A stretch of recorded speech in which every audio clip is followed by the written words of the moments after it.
Bonjour à tous, ici Raven de la Team TK. Aujourd'hui dans cet épisode d'analyse de personnages, il est temps de commencer à parler de Monster Hunter. Et qui de mieux pour commencer que le plus marquant et charismatique des personnages de cet univers, l'Amiral.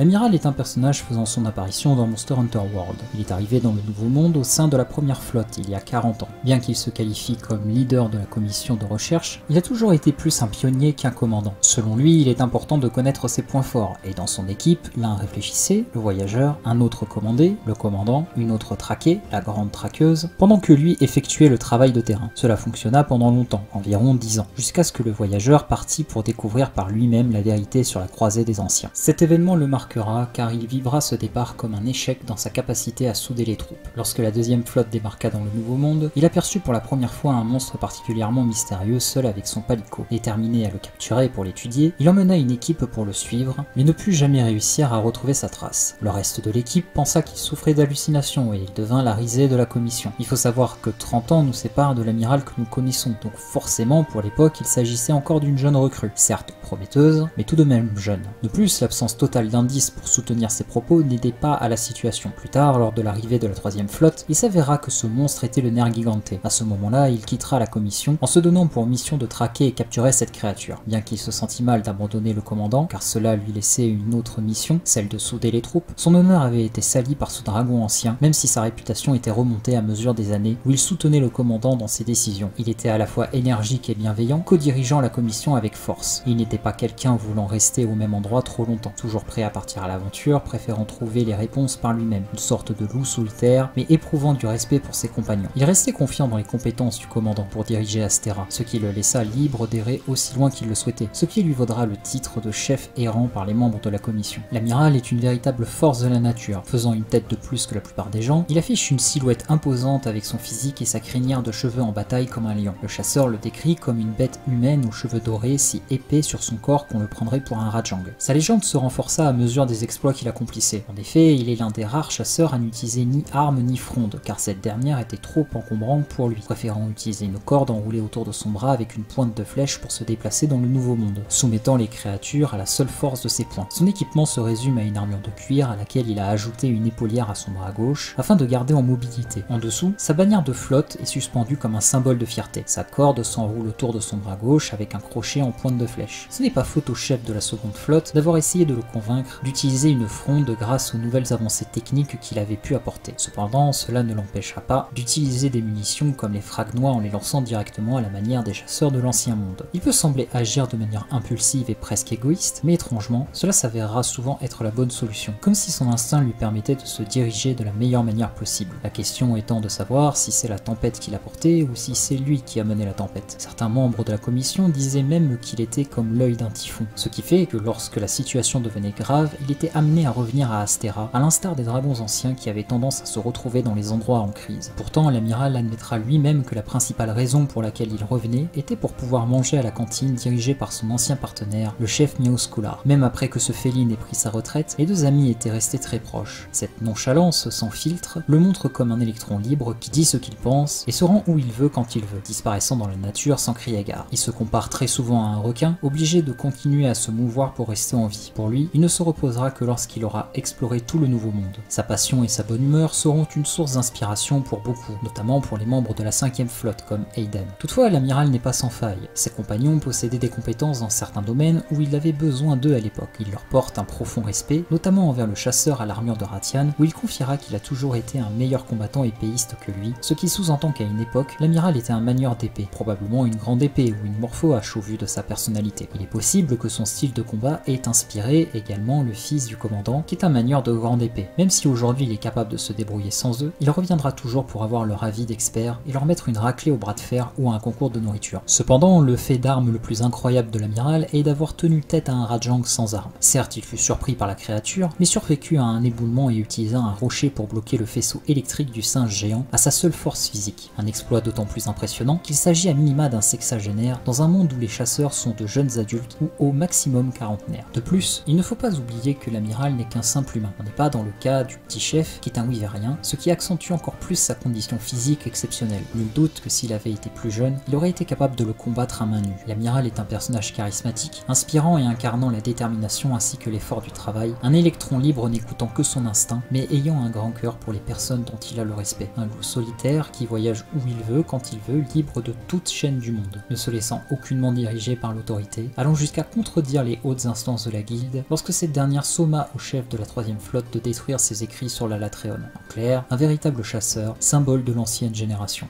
J'espère que cet épisode d'analyse de personnages vous aura plu, n'hésitez pas à me dire ce que vous en avez pensé, et en attendant la prochaine, portez-vous bien.